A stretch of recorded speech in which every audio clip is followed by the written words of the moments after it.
nuestros programas son aptos para toda la familia. Cristovisión presenta 99 Asamblea Plenaria, Conferencia Episcopal de Colombia. Él decía que la finalidad de la vida religiosa hoy es, la vida religiosa es un signo eclesial que, siguiendo a Cristo, manifiesta, testifica y hace presencia en la Iglesia la vida de Cristo, que ora, predica, sana a los enfermos, anuncia el reino y preanuncia la resurrección y la gloria del reino celeste. La vida religiosa ha sido también movida pues por todo el cambio de época. Hay autores, y ustedes lo han oído quizá más que yo, cómo estamos viviendo un momento realmente de tsunami, de cambio histórico, no simplemente por unas cosas que han pasado, sino porque cambió la economía, cambió la política, cambió la cultura, es una revolución completa. Entonces, esta revolución afectó también la vida religiosa. Pero la vida religiosa, y bueno, se le suma también, dice Víctor Codina, pues estos escándalos que hemos tenido como iglesia, de alguna sexualidad no clara, no bien orientada, no como debía de ser, y que eso también ha movido la iglesia. Pero que sin embargo esta situación ha ayudado a la vida religiosa a profundizar evangélicamente este momento, como una participación en la pasión de Cristo y del pueblo, como una experiencia de pobreza real, como un llamado a la minoridad y a la insignificancia, como una interpretación a la experiencia de la confianza en Dios, como una exigencia a contar con los demás, con los laicos, las laicas y otras congregaciones, y como una apelación a la creatividad y a la imaginación, como aconteció en los inicios de cada fundación religiosa. Y realmente yo creo que así lo estamos queriendo vivir. Yo conozco varias congregaciones que en sus capítulos lo primero que han hecho y hemos hecho es reconocer no la pobreza que está allá afuera, que es evidente, sino las pobrezas que vivimos al interior de nuestras comunidades, en nuestras misiones, y desde ahí sentirnos como redimidas, sacadas de ahí, y entender la pobreza también que está allá afuera, y empezar a caminar, no como aquí las buenas del paseo o los buenos del paseo, sino buscamos juntos conversión, buscamos juntos cómo hacer que el reino acontezca en las diferentes realidades, y en nuestras vidas personales, en las vidas comunitarias, en las vidas de nuestros institutos. Víctor Codina también hace refiriéndose a la postura del Papa Francisco, cómo él está marcando una nueva eclesialidad y da los rasgos de esa nueva eclesialidad que me parecen súper interesantes, y cómo la vida religiosa está también caminando, tiene que caminar por esa nueva eclesialidad. Entonces él dice que la iglesia que está configurando el Papa Francisco es de una iglesia poderosa, distante, fría, a una iglesia pobre, sencilla, cercana, acogedora, que promueve la cultura del encuentro y la ternura. De una iglesia moralista, obsesionada sobre todo por el problema sexual, a una iglesia que va a lo esencial, que se centra en Jesús contemplado, adorado y seguido. De una iglesia centrada en el pecado a una iglesia de la misericordia y la compasión con entrañas maternales. De una iglesia encerrada en sí misma a una iglesia que sale a la calle y a las periferias y márgenes sociales y existenciales. De una iglesia que discrimina a los que piensan diferente, a los diversos, a una iglesia que respeta a los que siguen su propia conciencia y abre sus puertas a todos. De una iglesia restauracionista que añora el pasado, a una iglesia que considera que el Vaticano II es irreversible y quiere implementar sus intuiciones. De una iglesia envejecida y triste a una iglesia joven y alegre que sea levadura y fermento en la sociedad. De una iglesia clerical, de una iglesia machista, de una iglesia narcisista, una iglesia pueblo de Dios que camina con todos hacia el reino, una casa y un hogar cálido con flores en las ventanas. Y dice él, dice Víctor, indudablemente esta nueva eclesialidad marca ya una ruta para la renovación de la vida religiosa, una vida religiosa pobre, sencilla, cercana, acogedora, lugar de misericordia y compasión, centrada en Jesús, solidaria con los pobres y los que sufren, que salga a las periferias, que respete y que dialogue con los que piensan diferente. Y luego todo este libro son todas las ponencias del Congreso. Pasamos a la Asamblea de la CLAR. Lo primero que hicimos fue empezar a orar todo lo que había pasado en el Congreso, las conclusiones, y como a ver el espíritu por dónde llamaba a la vida religiosa de América Latina y del Caribe, y después de orar, de pensar, de reflexionar, de ir y venir, llegamos como a unos derroteros para esta iglesia. Un primer derrotero es que la vida consagrada estamos llamadas a humanizar la misma vida consagrada para después poder humanizar a otros.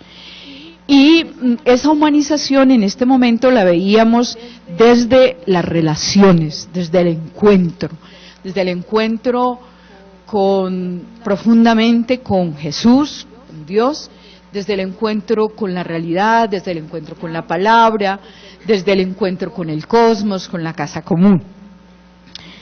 De un fuerte llamado a acoger el cuidado de la creación, pues acababa de salir la carta del Papa Francisco sobre la casa común, un clamor por una vida religiosa que sea creíble por su pobreza, por su inserción solidaria en medio de los más empobrecidos, especialmente en las periferias, al lado de los grupos humanos más vulnerables, como los emigrantes, los afrodescendientes y los indígenas. Una vida religiosa que promueva un modelo de iglesia que ponga en el centro el diálogo y la circularidad como el único camino viable y posible para la paz y para una evangelización verdaderamente encarnada en la humanidad. También se le dio mucha fuerza y quedamos invitados al trabajo intercongregacional, al trabajo en mesa compartida con las iglesias locales, en igualdad con laicos y laicas, y a acoger la vitalidad de las nuevas generaciones. Era la primera vez que la CLAR o la vida religiosa tenía un congreso donde a la vez estábamos nuevas generaciones y vida religiosa de todas las edades, porque se hacían congresos separados, congreso para nuevas generaciones y un congreso para la otra vida religiosa. Pero en este congreso estuvimos todos juntos y se notó como esa fuerza, como esa vitalidad de las nuevas generaciones y como esa llamada a acoger y apoyar esas nuevas generaciones. Y por último, sentimos un llamado muy fuerte a vivir la espiritualidad trinitaria de una forma profunda y que esta fuera la que nutriera nuestra profecía. Eso es como el panorama a grandes rasgos de la vida religiosa de América y del Caribe, y que yo sé que el padre Guillermo Campuzano más adelante les va a explicar más del Congreso. Ahora sí me voy a centrar en lo que tengo escrito, en lo que ustedes tienen ahí. Esta parte que tengo acá escrita tiene más o menos como este derrotero, o sea, tiene una presentación muy general y muy vaga de lo que es la realidad de Colombia. Después de esta realidad, el papel de incidencia y transformación que tiene la vida religiosa en Colombia dentro de ese panorama, las dificultades por las que sentimos que atraviesa la vida religiosa en este momento. Y por último, tiene unos desafíos y unos retos, y yo me atreví a hacer unas peticiones a la conferencia episcopal que hice a nombre personal, pero que siento que detrás de ellas hay un grupo grande, significativo, de vida religiosa que desea también esto, y que me hice como la vocera de ellos. Y no me atreví a decir que era de la Junta, pues porque realmente yo no había hecho ese punto con la Junta. Entonces, pero sé que mi Junta también me apoya estos aspectos. La vida religiosa colombiana está conformada por algunos que han llegado desde remotas tierras y otros que han nacido acá. Aquí en Colombia han nacido 108 institutos. Eso hay actualmente en las estadísticas, netamente colombianos, los más antiguos y otros, pues digamos, más recientes, pero son 108. Somos 224 comunidades religiosas femeninas y 84 masculinas. Y de esas 108 son netamente colombianas, surgidas acá. No necesariamente por personas colombianas, siempre ha habido mucho extranjero en esas fundaciones, pero también hay colombianas. Nos hemos conjugado aquí en una sola vida religiosa consagrada, que busca vivir su misión de ser transparencia de Dios y su despliegue apostólico y pasión por hacer presente el reino de Dios desde sus diferentes carismas. Y tal como lo dice el Papa Francisco en la introducción de Alegraos, en la limitación de la condición humana, en el afán cotidiano, los consagrados y consagradas vivimos la fidelidad dando razón de nuestra alegría, siendo un testimonio luminoso, anuncio eficaz, compañía y cercanía para las mujeres y los hombres de nuestro tiempo que buscan la Iglesia como casa paterna.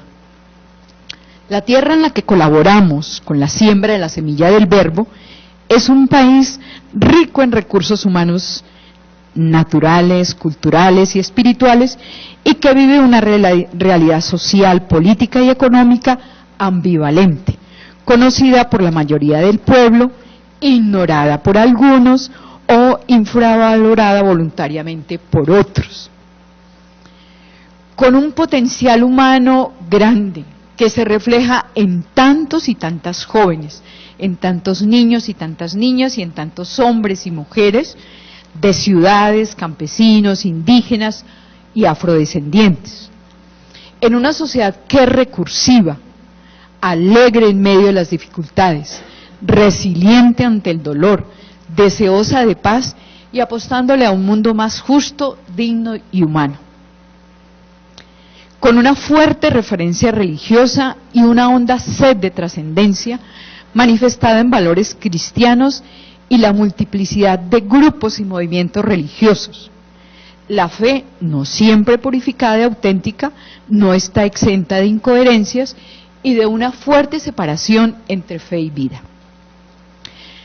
Reconocemos también la influencia de algunos fenómenos que nos deshumanizan, que nos esclavizan y afectan nuestra dignidad de hijas e hijos de Dios, y como los israelitas, gimiendo bajo la servidumbre, clamaron, y su clamor, que brotaba del fondo de su esclavitud, subía a Dios, oyó Dios sus gemidos.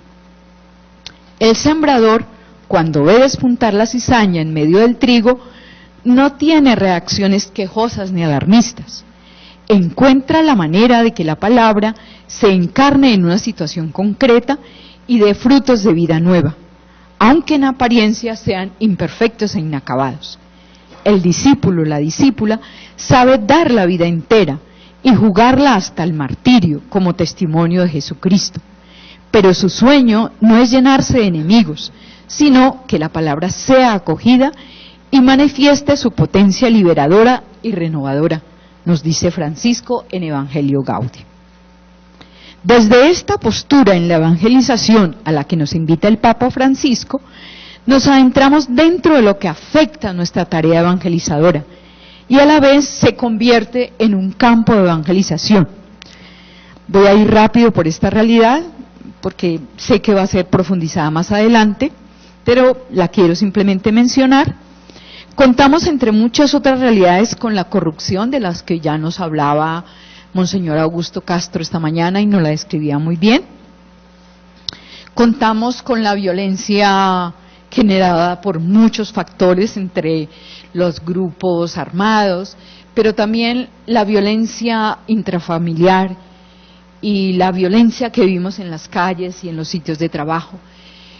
Yo he oído muchas veces a un padre consolatos, y creo que son consolatos, de las escuelas de las Espere, que trabajan mucho perdón y reconciliación, y él siempre nos decía, mire, aunque todos soltaran las armas, nadie hiciera guerra, se acabaría solo más o menos un 20% de la violencia de Colombia, porque el resto de la violencia los tenemos los seres humanos en el corazón y lo manifestamos en la vida cotidiana. Entonces, a mí esa frase me impresionó, y bueno, ahora que estamos en tantas expectativas, digo, es muy posible que eso sea así, que esos grupos generan una parte, pero que toda no está ahí. Las consecuencias nefastas de la globalización y el capitalismo, que bien conocemos, ahí está bastante descrito. Nos preocupa también un problema que está muy callado, que es el problema de la salud, su deficiente atención, sus reformas que se avecinan silenciosamente, porque no está saliendo en los medios de comunicación, son cosas que se van tejiendo bastante por debajo, pero que en ningún momento buscan favorecer realmente la salud del pueblo. No, no es esa la búsqueda.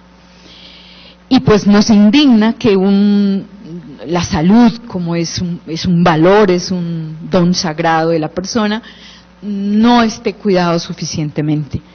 Y también lo vamos a decir más adelante, cómo las comunidades religiosas que habían nacido para atender la salud han tenido que salir de ese campo por lo de la modernización del Estado, que es una política del neoliberalismo, ¿no? Entonces, pues sabemos que muchas clínicas que fueron muy bien atendidas por religiosas, pero con recursos del Estado ya no están ni van a poder estar. Otro problema que nos afecta y que queremos estar presentes es el problema ambiental y minero. Es un hecho que más de la mitad de nuestros páramos ya están en concesión a grandes empresas y multinacionales. Es alarmante la producción de palma, la destrucción del medio ambiente, los megaproyectos que sacrifican a los pobres. También existe el movimiento de una economía solidaria que, aunque se gesta muy tímidamente, busca un comercio más justo, equitativo, y va ganando fuerza en el país. Estas realidades y otras que no se me quedan sin mencionar porque no viene al caso, el Papa las describe magistralmente, digo yo aquí. El gran riesgo del mundo actual, con su múltiple y abrumadora oferta de consumo, es una tristeza individualista que brota del corazón cómodo y avaro, de la búsqueda enfermiza de placeres superficiales, de la conciencia aislada. Cuando la vida interior se clausura en los propios intereses, ya no hay espacio para los demás, ya no entran los pobres, ya no se escucha la voz de Dios, ya no se goza de la dulce alegría de su amor, ya no palpita el entusiasmo por hacer el bien. ¿Qué papel de incidencia y de transformación tiene la vida religiosa en Colombia dentro de este panorama descrito a grandes rasgos? El primero que menciono es que hay un número muy significativo de religiosos y religiosas que han hecho opciones muy arriesgadas como respuesta evangélica comprometida para modificar, transformar e incidir en dicha realidad en la perspectiva del reino. Una vez conversaba yo con un periodista, que digo que ustedes lo conocen, que es Alfredo Molano, y él dice que realmente el país no conoce el mapa de dónde está la vida religiosa y lo que está haciendo la vida religiosa. no es noticia eso, no siempre, unas cuantas de pronto por ahí, pero están en los lugares, algunas de lo más recóndito, de lo más inhóspito, de lo más difícil, sin Eucaristía, porque no hay quien se la celebre. Eso, y están ahí porque sienten que Dios las llama a acompañar a esa población, a esas personas, a esa situación, y logran mantenerse. Se hace presente también en muchos lugares donde predomina el conflicto, la exclusión social, y en algunas ocasiones exponen sus vidas. Todos conocemos los mártires que tenemos, o sea, tenemos mártires obispos, Valencia Cano, el obispo de Arauca, recuerdo ahora dos religiosos, el padre Sergio Restrepo, el jesuita de Tierra Alta, la hermana Teresita Ramírez, aquí en Cristales, en Medellín. Y bueno, hay un sinnúmero de laicos, laicas, sacerdotes también, diocesanos, que han perdido la vida y son mártires que los han matado por denunciar, por poner en evidencia que Dios no quería eso y que eso no podía ser, y era mejor quitárselos del mapa, y los han quitado. Algunos lo reconocemos, otros no, pero ahí han estado. Y la única finalidad al exponer sus vidas es acompañar a un pueblo que tiene sus vidas amenazadas y expuestas a mucho dolor y sufrimiento por parte de quienes están al servicio de los intereses económicos y del poder. Otra cosa que sentimos, que constata y que podemos incidir, es que nuestro modo de vivir, nuestra palabra y misión, aún es creíble para una buena parte de la población colombiana y de América. Solo lo sabemos, lo reconocemos y lo valoramos, y lo agradecemos.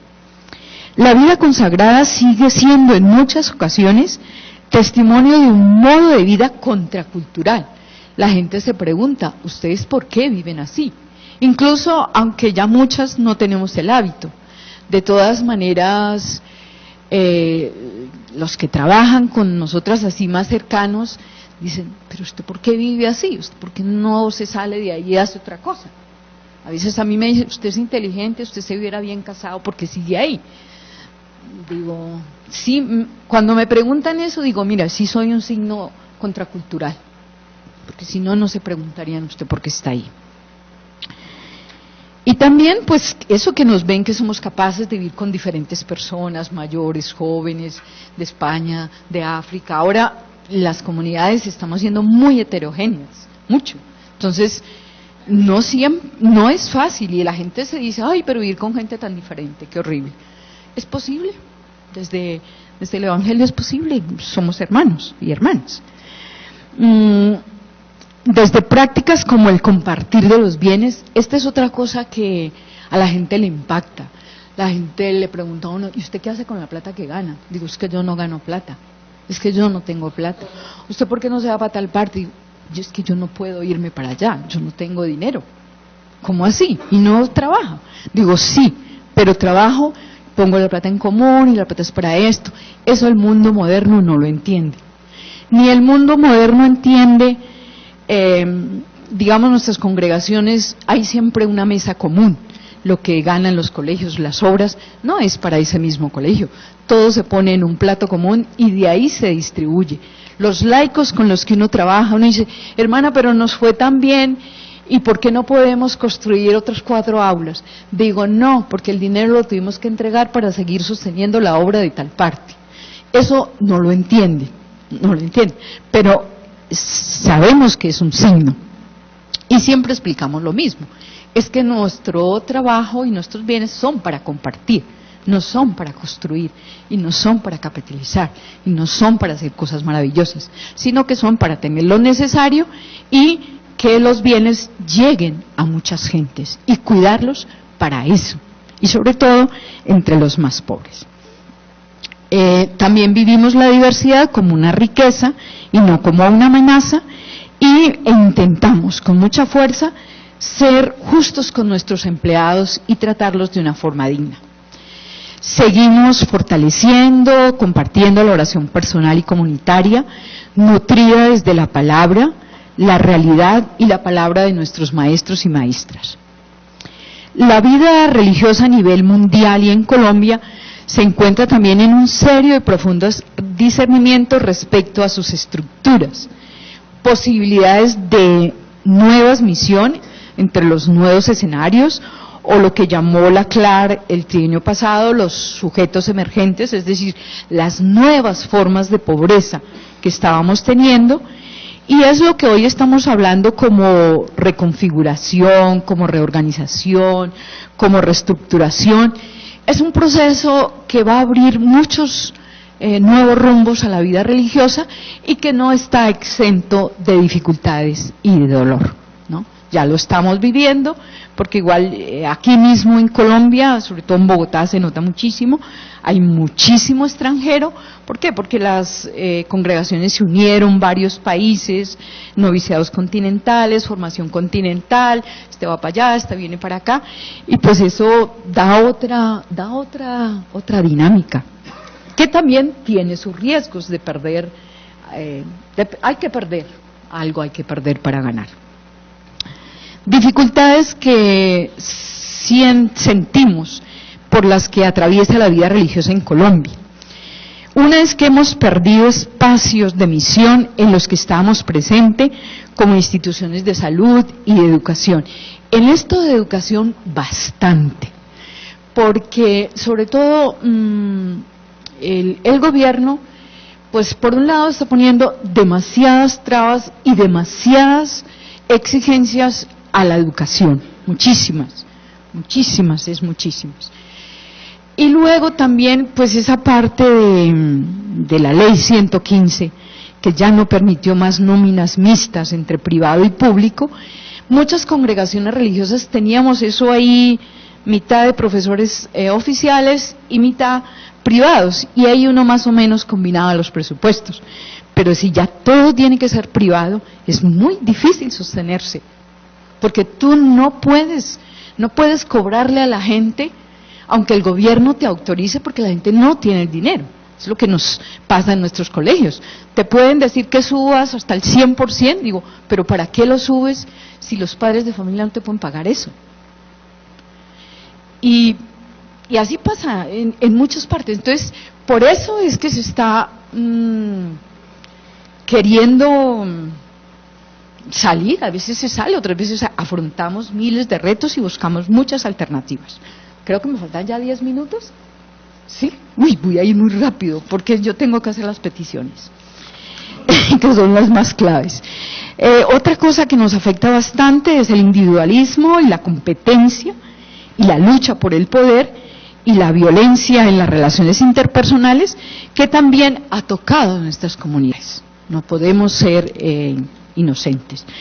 Y pues nos han afectado nuestros ideales de vida fraterna, sean polarizaciones, sean desgastes, hay pérdida de sentido, se nos entró también el consumismo, hay compensaciones, sobre todo en la tecnología y en actividades que no siempre son sanas, son recomendables para el cultivo de una vida comunitaria y espiritual.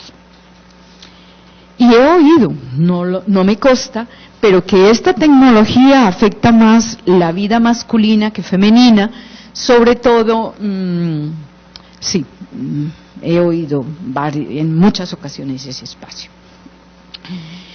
Ante el relativismo y la pluralidad de pensamiento moderno, pues tenemos que formar mucho la conciencia moral y el vivir en una continua actitud de discernimiento y de escucha atenta al espíritu, porque ante tantas ideas todo parece que sirve y todo parece que vale, pero no es así. Y hay que formar muy bien para saber qué sí y qué no. Hay muchos religiosos y religiosas trabajando en unos lugares de misión, pero no siempre con la debida formación para poder incidir significativamente en aquel lugar. Y también sin posibilidad de participar, sobre todo en el sacramento de la Eucaristía, y eso va desgastando también la vida espiritual. La palabra de Dios y nuestras fuentes carismáticas no siempre las hemos leído desde las realidades de nuestros contextos donde la vida clama y donde Dios acontece. No es un secreto para nosotros las manifestaciones de inmadurez afectiva y sexual, el fenómeno de las deserciones, la pérdida de sentido, especialmente en la Edad Media, después de los 50, y yo recogí aquí una frase de Francisco, que ante esto hay que ponerse de rodillas para decir: Señor, me he dejado engañar de mil maneras, escapé de tu amor, pero aquí estoy y otra vez quiero renovar mi alianza contigo. Las congregaciones nacientes últimas en Colombia, en un buen número, son involucionistas, están naciendo para recuperar algo que fue y que ya no da respuesta, y sin embargo hay realidades que están necesitando pues de una nueva presencia de vida religiosa, pero estas no lo están haciendo. Aún conservamos estructuras y modos que ya no evangelizan, que ya no responden, que respondieron a otras necesidades, y mientras tanto estamos perdiendo la oportunidad de poner al servicio el frescor y la fuerza que tiene el Evangelio y nuestros carismas para hacer que Dios sea conocido y amado, y para que muchos hombres y mujeres puedan experimentar ese amor gratuito, misericordioso y planificante de Dios. Entonces, cada vez más sentimos esa invitación a recuperar la frescura original del Evangelio. Está aquí todo el reto que me parece muy interesante, que yo no lo voy a poder leer ahora, pero que sí les invito a que ustedes lo lean, porque es el sentir de toda la vida religiosa colombiana, donde dicen desafíos y retos. Esto se hizo con una asamblea donde estaban casi todos los provinciales de Colombia, los superiores generales que hay acá. Después se hizo en una junta ampliada donde están los representantes de las diferentes seccionales de la CRC de Colombia. Luego se le pasó a unos teólogos que tiene la comisión de la CRC, y por último salió este documento donde están los retos y están las líneas de acción. Es bastante interesante porque hay mucha concreción de ello. Y las peticiones, que son las que yo no me puedo quedar sin decirles a ustedes, van en este lado. O sea, una primera petición va en pedirles el reconocimiento de la vida que se genera desde los distintos carismas fundacionales, y que ustedes como pastores han de cuidar, de incluir, y aquí decíamos incluir por ambas partes, incluir por partes de ustedes a nosotros, y nosotros de incluir sus propuestas pastorales a las nuestras, porque sabemos que también eso se da, y favorecerlo en las distintas diócesis del país.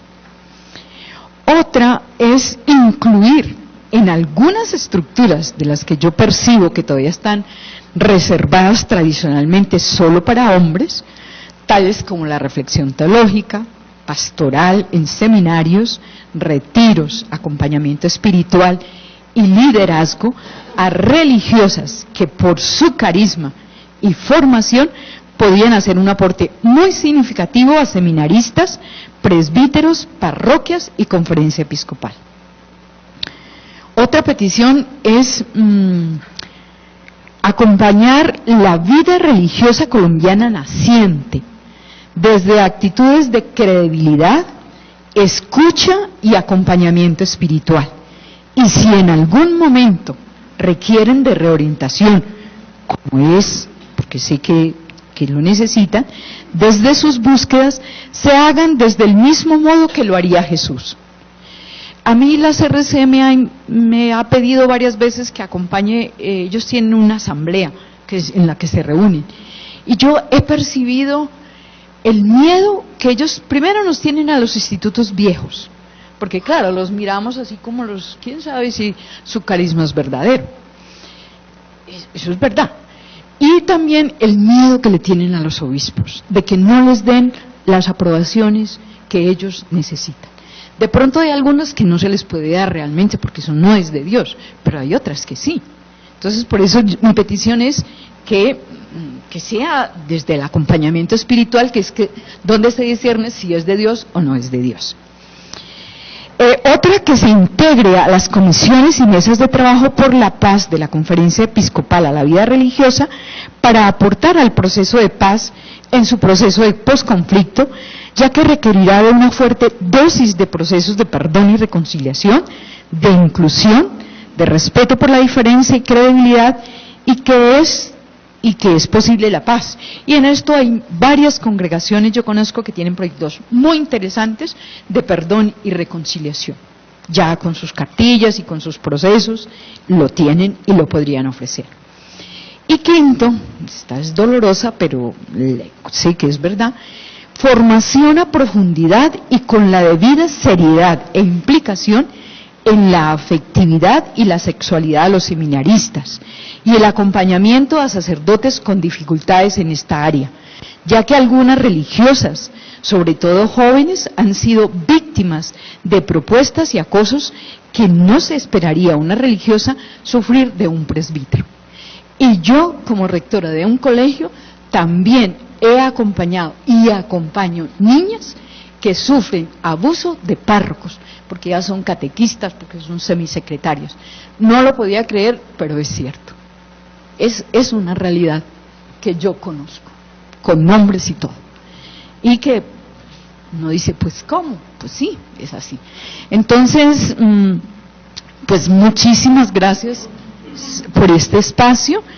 Lo hago también, pues lo hago a título personal, lo hago a nombre de la Vida Religiosa, lo hago a nombre de la CRC, y siento que este es un momento muy hermoso de comunión, de búsqueda sincera de la voluntad de Dios para la vida religiosa hoy en Colombia y en el mundo.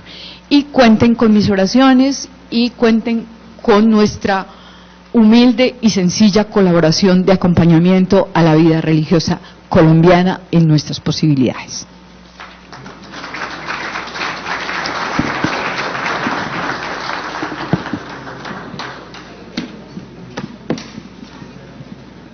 Queridos cristovidentes, continuamos desde la plenaria de la Conferencia Episcopal aquí en la ciudad de Medellín. Hemos tenido en la plenaria la presentación de la hermana María Elena Rivillas. Ella ha hecho una exposición de la realidad actual, mundial y de Colombia, de la vida religiosa, y ha expuesto unos puntos muy especiales. Ojalá pudiéramos tenerla aquí y vamos a buscarla para que nos amplíe su percepción, su experiencia, con esa experiencia, pues esta voz que habla en nombre de la vida religiosa en todo nuestro país. Ha dicho que es rica y es creíble y es contradictoria para el mundo moderno, para este mundo de hoy. ¿Sí? Vamos a continuar escuchando y compartiendo en esta conferencia, en esta plenaria de la Conferencia Episcopal. Bueno, continuamos. Hacer algo, y es una contrapropuesta para llevar allá, de formar algunos equipos que podamos dialogar para ver cómo las alumnas de los colegios, de sus universidades, de sus institutos, las mismas novicias, que uno les pregunta, ¿cuál es el plan de pastoral de su diócesis? No tienen ni idea. O uno le pregunta al padre encargado de pastoral, ¿cómo es el objetivo del colegio de estas hermanas? No tienen ni idea.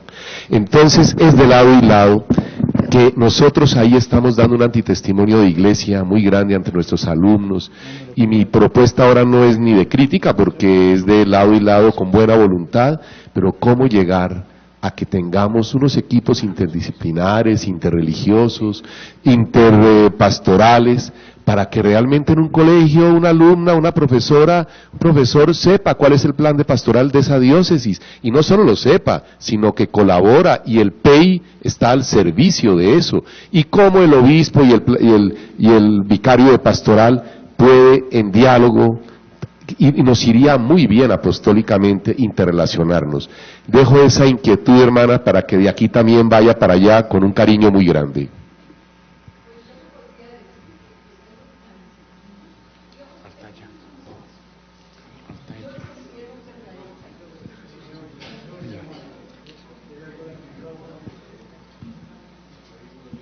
Que yo pienso que eso se llega con cosas muy sencillas. Para mí, un espacio como este es un kairos, es decir, es escucha, una voz, que es mujer, que es vida religiosa, que es otra cosa, que van a hacer el plan pastoral en la parroquia. ¿Por qué no le invitan al colegio? El colegio, aunque sea, manda el de pastoral. Pero hay veces es que tú ni te enteras, no te enteras. O sea, es como decir, hagámonos amigos, porque la misión es grande, es difícil. Si hoy no nos unimos, no podemos hacer nada. Y juntos, en vez de tirar unos por aquí y otros por acá, juntémonos, hagamos algo en común.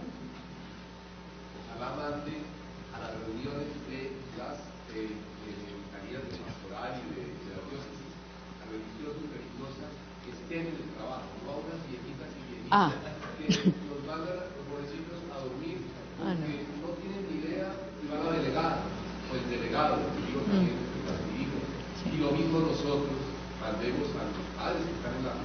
Claro, sí, sí, no, reconozco que es de lado y lado y los esfuerzos han de ser de lado y lado y empiezan con algo tan sencillo como es construyamos juntos. Por eso yo ahí pedía lo de la propuesta de paz, porque yo sé que la conferencia episcopal tiene una comisión de paz, ahí tiene que estar gran parte de la vida religiosa, porque si no entonces los religiosos van por aquí y por aquí va lo otro. O sea, para mí es como lo más elemental que se puede hacer. Monseñor César. Hermana, gracias por su ponencia. Gracias por esas palabras. Ciertamente, pues tendremos que pedir perdón, es verdad, por esas actitudes de inmadurez afectiva de algunos de nuestros sacerdotes. Es cierto, eso no edifica, al contrario. Pero yo lo que quería es un poco también poder decir las cosas con calma y con tranquilidad. Las comunidades religiosas que uno encuentra en su diócesis muchas veces con una total independencia, porque llegaron allá sin a tener su casa de formación o de ancianos, alguna cosa, y no se integran no solamente ni siquiera a la vida diocesana, sino ni siquiera a la vida de la parroquia. Están allá, no se interesan, quieren la Eucaristía allá, incluso los domingos, ni siquiera ir al templo, a la comunidad, no, quieren vivir esa cierta independencia y por lo tanto como un desconocimiento, no sé, de la realidad diocesana.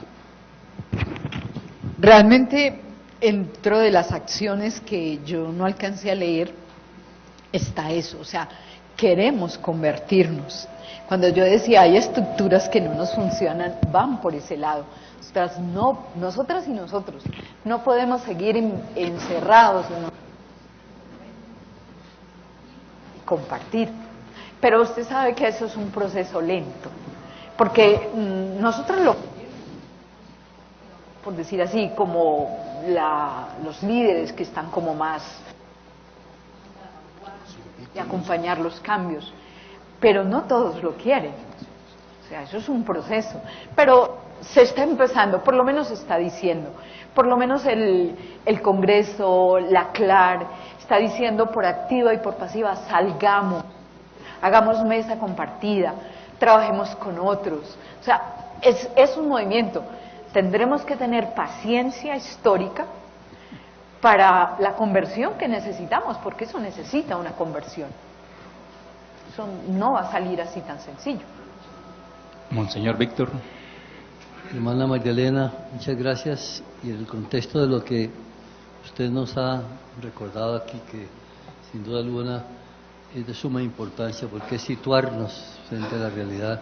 Hay dos cosas que como obispo, como pastor en distintos lugares, he podido constatar que no está haciendo bien a la renovación de la vida religiosa para que haya precisamente vocaciones. Primero vocaciones y después cómo insertarse sobre todo en el campo de la educación y de la acción social.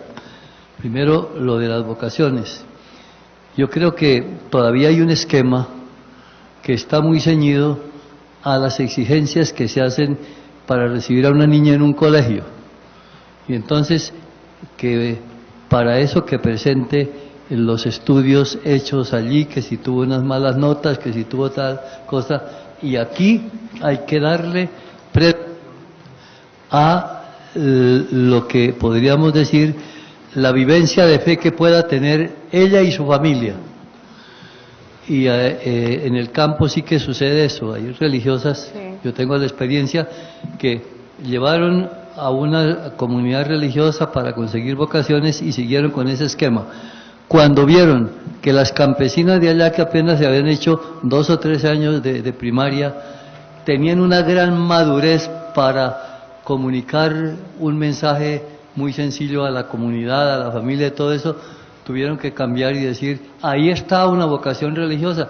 Puede que no tenga lo académico como nosotros lo concebimos hoy, y entonces se desprecian vocaciones por ahí. Ahí habrá un campo muy grande para que se tenga una visión nueva de lo vocacional en el caso de esto. Y lo segundo es que yo creo que tal como nos están llevando las estructuras educativas, que ya no nos dejan tener esos colegios macros, hay que organizar con seriedad, en fin, y dentro de las normas que la Iglesia va dando, y en los documentos últimos hay cosas muy buenas para la vida religiosa, usted lo conoce, es que hay que formar más a los laicos que trabajan con ustedes, y luego también desde un testimonio de una vida al estilo de un convictorio, en donde se ora, se vive, se convive y se sale a trabajar en el colegio que es del departamento o es el de... Sí. Y desde esa experiencia se consolidan mucho las vocaciones, pero hoy no, es que no podemos, porque para que vaya al colegio tal municipal o el colegio departamental hay que tener al menos 3 hermanas, porque no podemos mandar a una sola.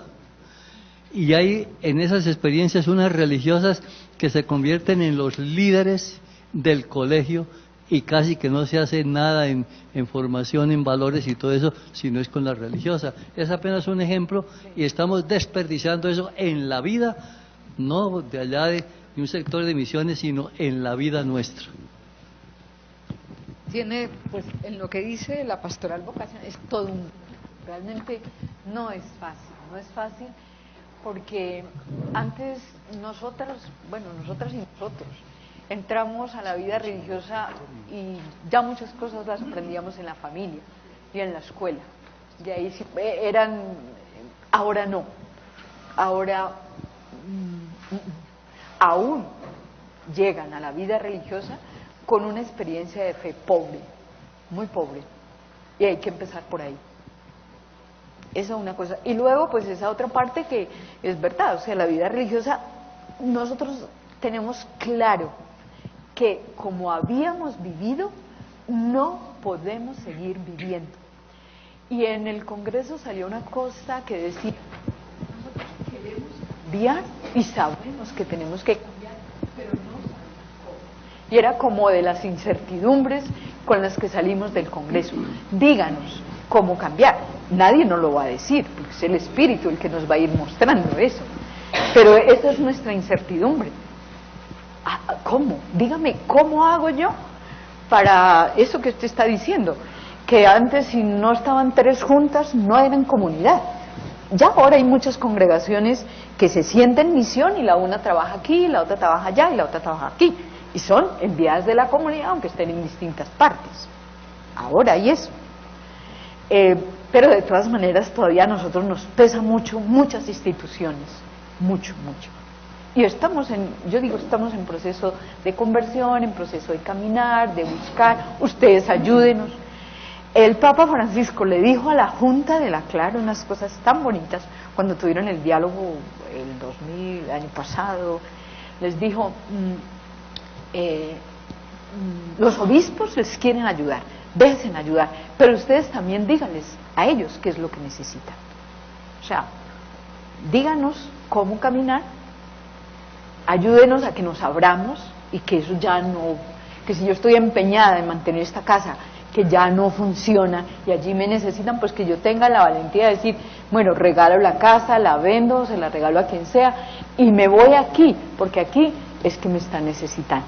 Y con libertad, porque es el Espíritu que me lleva allá. Pero nos tenemos que ayudar en ese camino. Es lo único que yo puedo decir. Señor Misael. Es como una inquietud, ¿cómo hacer para que algunas comunidades religiosas vivan y se comprometan con el sentido misionero? Porque diera la impresión que hay comunidades como de tercera, de segunda y de primera. Y entonces a veces uno en el campo escucha decir, no, es que esas monjitas son de tacón. O sea que para la parte misionera no funciona mucho. Y uno sabe también que hay comunidades religiosas masculinas y femeninas que son realmente, uno dice, me quito el sombrero ante esa comunidad por ese trabajo misionero. Yo pienso que también a nosotros en los seminarios nos ha faltado inculcar ese carisma, ese sentido misionero, que es lo que el Santo Padre hoy nos pide, de primeriar, de salir, de no quedarnos ahí encerrados en lo que tenemos o cuidando lo que tenemos, sino de precisamente arriesgarnos a salir a buscar la oveja perdida. Sí, es que eso viene también de las estructuras en las que nos montamos. De ahí viene eso. Y es verdad, hay congregaciones, bueno, y hay personas, mejor dicho, hay carismas, yo siento que hay carismas para todo. O sea, hay personas que igual están en el colegio más elegante, entaconada, como dice usted, como igual está en el barrio más pobre del mundo, tan tranquila o tan tranquila. Como hay personas que no son capaces, o solo son capaces de estar allá en el barro, o solo son capaces de estar allá en los entaconados. ¿Sí? Eso es así. Monseñor Héctor. Esto va mucho en la...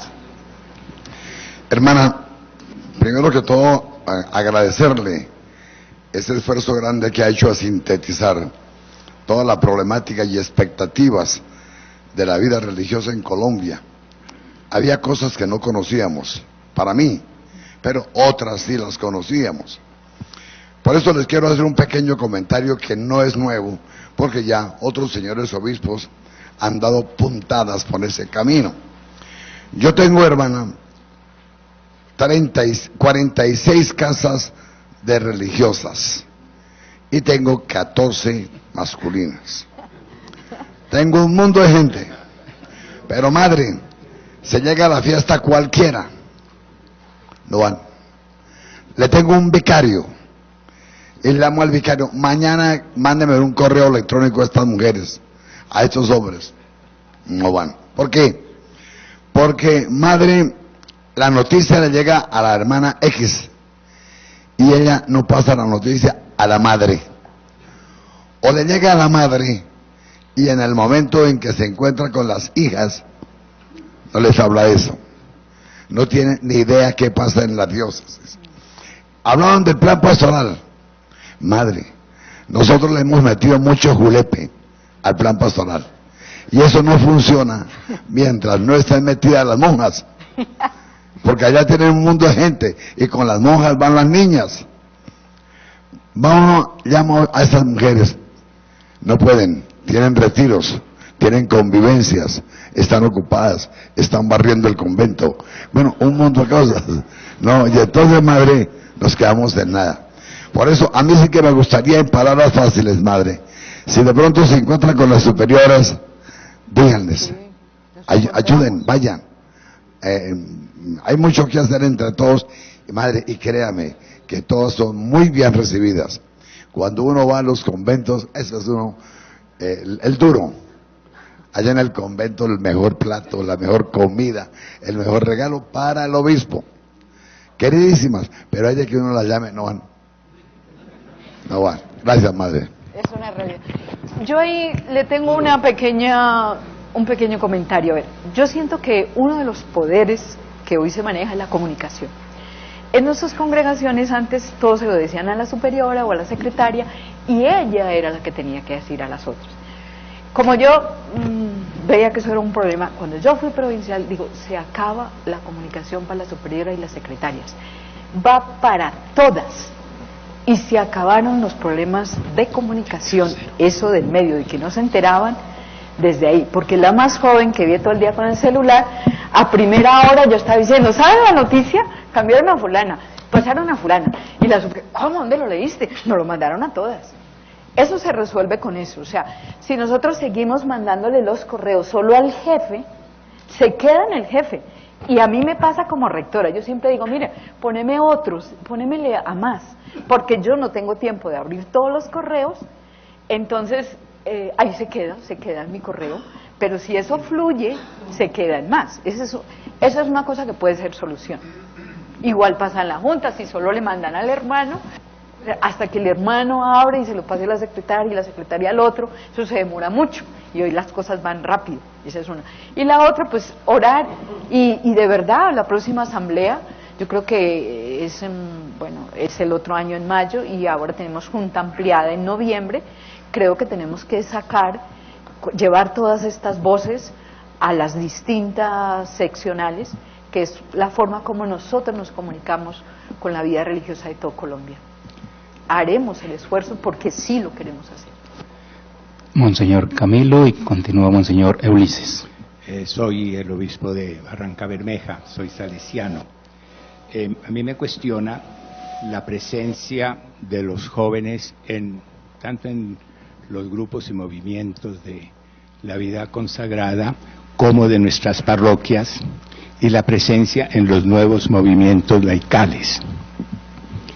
Yo agradezco mucho la criteriología de Monseñor Ricardo, que es válida para todos, pero yo creo que hay algo que no está funcionando.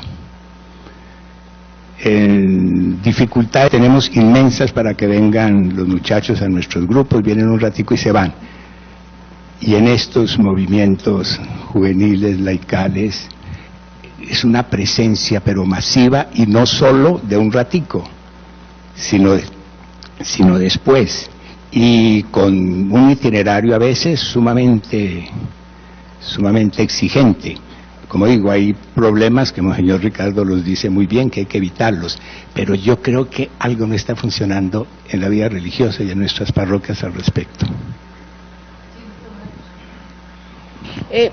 Lo poco que yo conozco es que nosotras y nosotros como que hemos montado el mismo esquema que tenemos de vida religiosa a esos grupos y eso no funciona y cuando esos grupos funcionan es cuando los lideran ellos mismos, ponen su propia dinámica y se comprometen con eso, pero eso no es fácil y evidentemente siento que nosotros no hemos dado con el quiz, no hemos dado, vida religiosa no, hay algunos movimientos fuertes, pero no es mayoritario.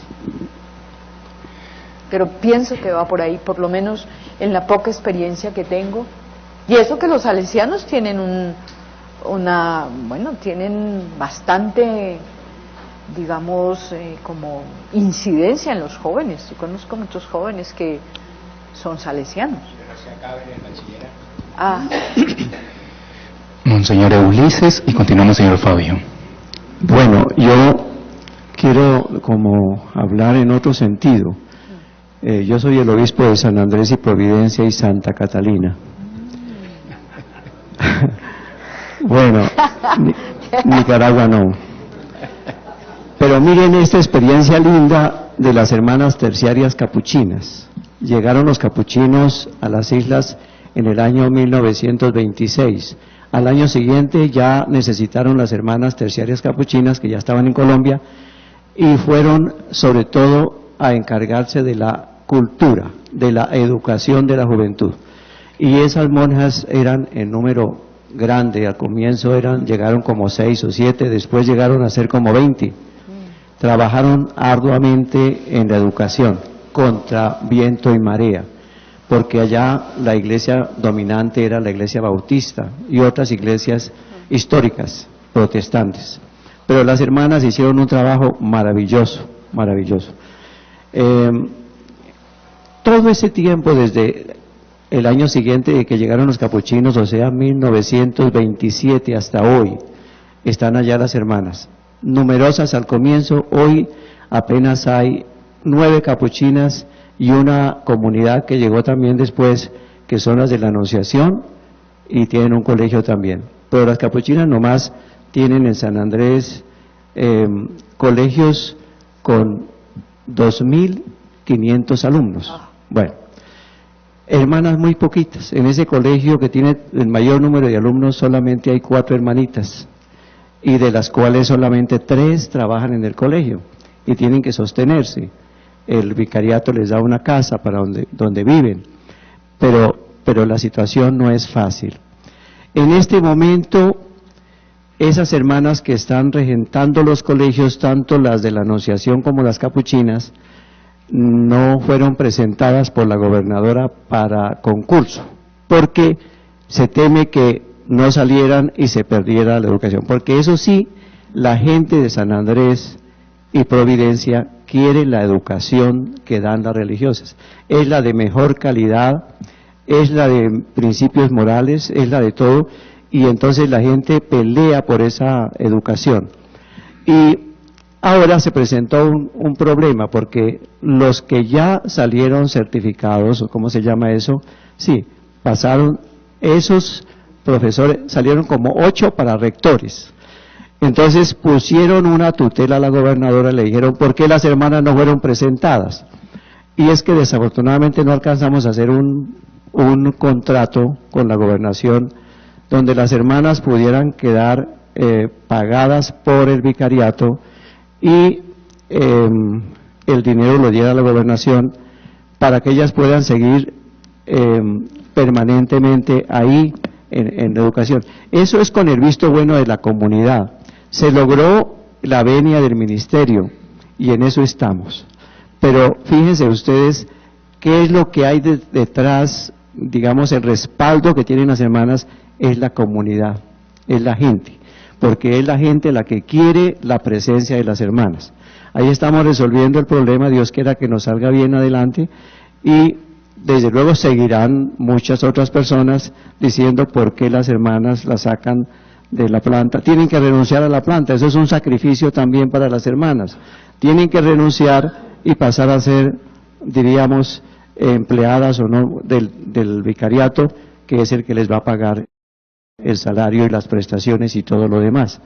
Ahora se va a hacer un convenio con una gobernadora que es católica, puede ser que más adelante las cosas puedan seguir igual.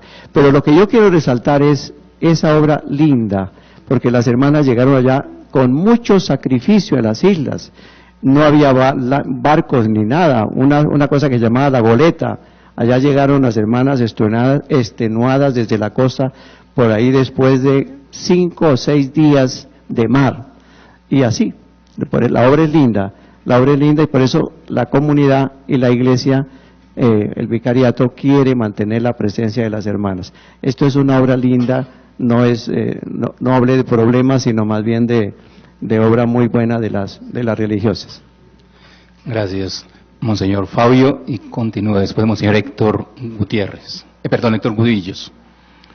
Hermana, mil gracias. Soy el obispo castrense de Colombia y quisiera primero dar un testimonio y luego hacer una pregunta. El testimonio es el siguiente: yo creo que todos los obispos queremos mucho a las religiosas, porque en la vida de cada uno de nosotros hay esa imagen de la religiosa cercana, bondadosa, que nos enseñó a vivir. El testimonio es este: en la Policía Nacional hace muchos años comenzaron a trabajar las hermanas de la Presentación, con una hermana que se llamaba la hermana San Luis, y ella comenzó a hacer un trabajo de servicio hacia las familias de los policías. Eso alcanzó tal dimensión que ahora se llama Dirección de Bienestar Social de la Policía Nacional, con un capital muy grande, con hospitales, colegios que llevan muchos el nombre de la hermana San Luis, con toda clase de cursos de promoción y de asistencia y de centros recreativos de la policía. Todo eso gracias a unas religiosas que comenzaron un trabajo sencillo, ordenado y abnegado, y ha logrado ahora mantenerse esa imagen de la religiosa gracias al servicio que la policía acogió. Yo quisiera, como obispo castrense, de pronto que indagaran si hay religiosas que quieren tener ese carisma de servicio a las fuerzas militares y de policía. Yo no me siento con valor de ser fundador, pero sí de pronto que algunas hermanas enrumbaran su carisma hacia ese servicio de una gente que necesita muchísimo de la ternura, de la cercanía y de la comprensión de la religiosa. La pregunta: los religiosos varones fueron los grandes misioneros del continente, y las religiosas han entrado dentro de esa dimensión misionera. Tenemos el ejemplo de la Madre Laura. Yo quisiera preguntarle cómo ve usted que en la actualidad estén orientando esa dimensión evangelizadora y misionera las religiosas. Que nos cómo las religiosas hoy están realizando la dimensión misionera y evangelizadora desde su vida comunitaria y desde sus instituciones. A ver, nosotros tenemos, bueno, nosotras y nosotros, nuestros hermanos también, tenemos un reto hoy muy fuerte de que una forma de ser misión es la forma como vivimos, o sea, cómo vivimos en nuestras comunidades, o sea, cómo nos queremos, cómo nos aceptamos, cómo nos perdonamos, y nos lo han dicho en muchos momentos, que es uno de los mayores regalos y testimonios que está necesitando el mundo de hoy, que es un poco vivir lo que vivía la primera comunidad cristiana. Mirad cómo se aman, mirad cómo comparten, o sea, ese es como un primer aspecto. Otro aspecto que se está fomentando mucho es con esto de los noviciados intercongregacionales, y que estamos hablando que ya las vocaciones no son de ninguna provincia, sino que son de la congregación, que vayan y vengan, estamos recuperando el sentido de universalidad que estábamos como perdiendo. O sea, nosotros, de hecho, la mayoría de las comunidades religiosas colombianas la fundaron extranjeros, aquí vinieron extranjeros, y bueno, regaron la semilla y ahora hay muchos colombianos, pero fueron muchos extranjeros de esa misión. Y pues eso está volviendo como a fomentar, y también como con esta opción tan decidida por los más empobrecidos, pues muchas congregaciones están apuntando a África, a Asia, están apuntando a esos países, y pues por ahí también se está como orientando. De hecho, a mí me habían pedido que hiciera una estadística, y yo no logré conseguir todos los datos, pero en los pocos datos que yo conseguí, usted no me cree, de 28 congregaciones que logré conseguir, 254 religiosos, entre hombres y mujeres, están fuera de Colombia. Están haciendo misión fuera, porque nadie quiere irse de su país. Yo no quiero irme, pero si me toca irme me voy. Pero no es que uno quiera, no está muy bien en su tierra. Va por ahí la cosa. Y que también la forma de entender la misión, o sea, la ciudad, eso también lo dice muy bonito el Papa Francisco, o sea, la ciudad también es una misión distinta, pero en las ciudades también es misión. Y hay otros que tienen el carisma más real, o sea, hay congregaciones muy, digamos, como muy marcadas por esta misión fuera, o sea, en estos territorios donde realmente casi nadie hay que pueda llevar la presencia de Dios, y otras más en las ciudades. pero es algo que hay que redimensionar. Yo siento que hay que redimensionar. Y empezando por el interior, por el testimonio de vida fraterna que estamos dando en las comunidades y de quién es que realmente nos ha convocado y por qué es que estamos ahí. Monseñor Héctor Cubillos, se alista Monseñor Francisco Nieto. Bueno, yo quisiera pues simplemente presentar como algunas consideraciones. Una primera es la siguiente: a mí me llamó la atención el documento del Papa Francisco cuando propuso el año de la vida consagrada, y allí al final pues aparece esa mención y esa invitación para nosotros, los obispos especialmente, de hacer valorar la vida consagrada a los fieles. Y me parece también que hay un camino muy interesante para que en nuestra pastoral y pues podamos nosotros también dar una imagen del valor y de la importancia y de la riqueza de la vida religiosa para la vida de la Iglesia. Me parece que ahí hay un elemento importante para trabajar y para insistir. En segundo lugar, creo que también es tan interesante la preocupación y el empeño de que las diferentes casas, las diferentes religiosas que se encuentran en parroquias y en diócesis, pues digamos, podríamos hablar de una insistencia en la presencia, no solamente para trabajar y para colaborar en acciones pastorales, sino la presencia de la vida religiosa en la vida de la comunidad cristiana, con su testimonio, con su trabajo, etcétera. Eso también es muy importante, como digo, no solamente para ver en qué pueden colaborar en la pastoral, sino simplemente como testimonio de una realidad y de un estado de vida en la Iglesia que es importantísimo.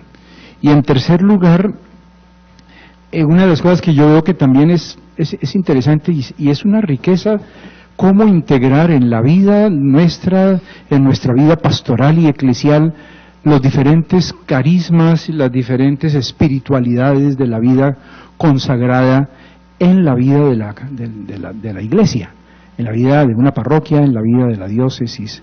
Ese punto pues me parece muy importante porque eso implica un reconocimiento, un enriquecimiento muy grande para la vida nuestra. Eso sería.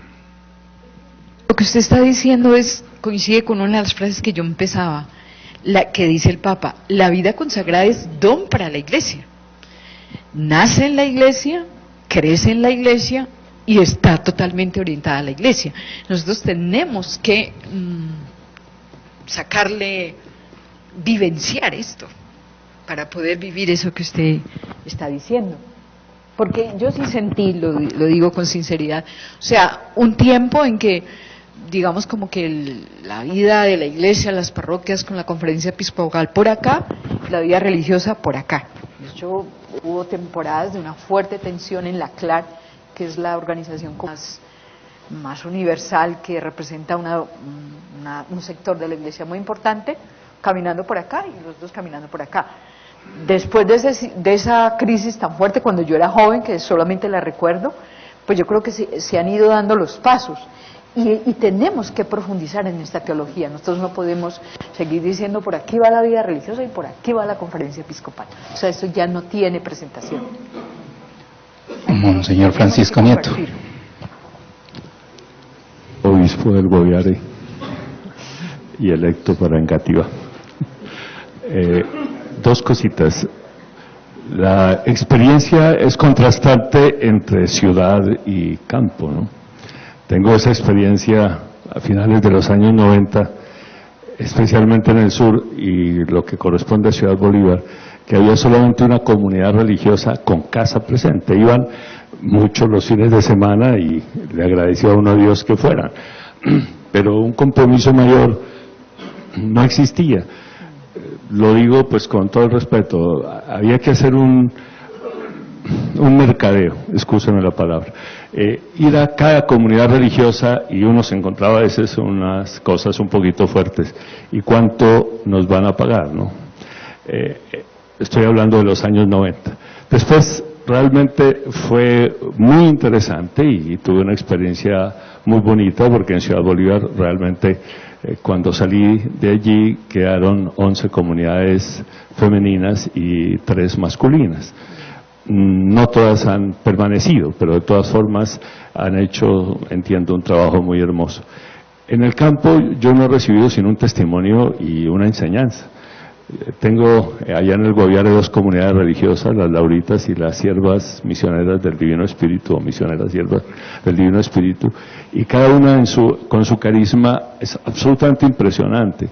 La dedicación, el cariño, el sacrificio, la entrega, los equipos itinerantes que formamos fueron absolutamente, pues realmente testimonio y una presencia maravillosa para las comunidades indígenas, para los pueblos indígenas y para la gente de ese sacrificio de las hermanas. Yo aquí realmente tengo que hacer ese testimonio maravilloso de lo que han significado esa presencia misionera y esa presencia, pues que como el Monseñor Cubillos lo decía precisamente, el solo estar ya es realmente algo bien importante.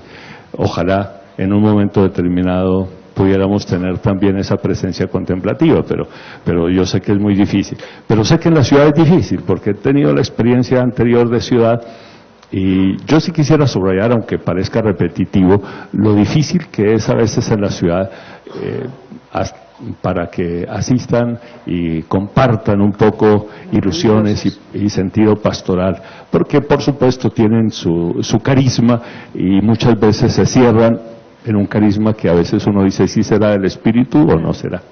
Sí. Gracias. Tiene toda la razón. Bueno, muchas gracias, hermana Marilena, la verdad que ha sido un buen abrebocas para nuestra reflexión.